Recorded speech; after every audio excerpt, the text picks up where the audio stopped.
Hello students. तो आज की इस वीडियो में डिस्कस करेंगे virtue written by George Herbert. ठीक है, तो इसमें क्वेश्चन क्या है कि bring out the main ideas content in the poem virtue composed by George Herbert. ठीक है, चलिए इसको स्टार्ट करते हैं। इस तरह के क्वेश्चन है तो इसका आंसर क्या होगा। ठीक है, सबसे पहले जो है इंट्रोडक्शन से शुरू करना है। George Herbert was a great poet, महान कवि थे। ठीक है, he was born in 1593 and died in 1633। ठीक है, he wrote many beautiful poems in his life. ठीक है, तो ये लिखने का तरीका है। ठीक है, कि आप जो है इसको कैसे सजा करके लिख सकते हो। ठीक है, some famous poems such as virtue, इनके कुछ फेमस पोएम्स रहे जैसे वर्च्यू है, द कॉलर है, ठीक है, एफ्लिक्शन है एंड द पुली है। ठीक है, तो ये सभी इनके कुछ फेमस पोएम्स रहे हैं। ठीक है, जो मोस्ट फेमस पोएम है। ठीक है, द प्रेजेंट पोएम वर्च्यू, अभी जो वर्च्यू जो हम लोग पढ़ रहे हैं वो कहाँ से लिया गया है? तो उन्हीं के collection of poetry the temple से जो है लिया गया है। ठीक है, the temple is a collection of 160 poems. ठीक है, 160 पोएम्स का जो है कलेक्शन है जो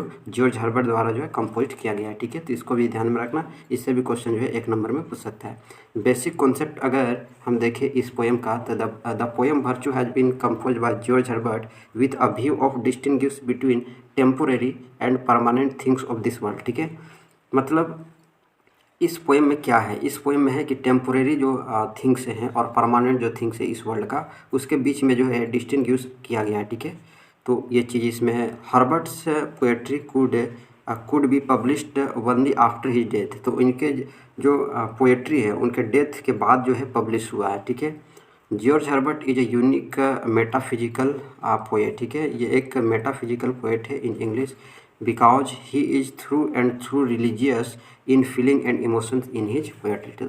ठीक है, तो ये जो है रीजन है। टाइटल की बात कर लेते हैं। The title of the poem virtue, virtue means क्या होता है? Good quality. ठीक है, इन अदर वर्ड, दूसरे वर्ड में देखें तो वर्च्यू का मतलब होता है समथिंग रिलेटेड टू गॉड। ठीक है, जो गॉड से रिलेटेड होते हैं ना, तो उससे जो है इसका मीनिंग निकलता है। सेंट्रल आइडिया इस पोएम का देखते हैं तो देयर आर 4 स्टेंजा, 4 स्टेंजा है इस पोएम में। In order to proof his point, ठीक है, the poet has presented before us the example taken from the lap of nature. ठीक है, they are a sweet day, a beautiful rose and the wonderful reason of a spring and virtuous soul. ठीक है, तो ये जो है लाइनें जो है स्टार्ट होती है पोएम से। ठीक है, ये सेंट्रल आइडिया रहे, लास्ट में कंक्लूजन लिखना है। ठीक है, तो ये शॉर्ट में है, अगर आपको लॉन्ग में चाहिए तो कमेंट बॉक्स में बता सकते हैं, लॉन्ग में भी जो है इसको लाएंगे। ठीक है, George Herbert was through and through religious poet. The poem Virtue has been marked by his spiritual feeling. Spiritual feeling को जो है ये mark करता है, emotions को mark करता है।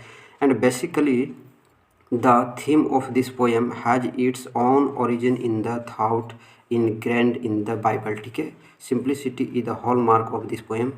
सिंप्लिसिटी इसमें क्या है? हॉलमार्क है इस पोएम का। ठीक है, expression is order super selection of the words और the diction on the part of the poet is highly appreciable. ठीक है, तो ये जो रहा है इसका नोट्स एक तरह से शॉर्ट में है, और ये जो है कंक्लूजन टाइटल जो है हमने देखा और बेसिक कॉन्सेप्ट के साथ जो है मैंने इसको बता दिया। ठीक है, अगर आपको इससे कोई भी चीज़ में रिलेटेड डाउट है तो आप कमेंट बॉक्स में बता सकते हैं, उसको जो है सॉल्व करने का प्रयास करते हैं। तो मिलते हैं नेक्स्ट वीडियो में।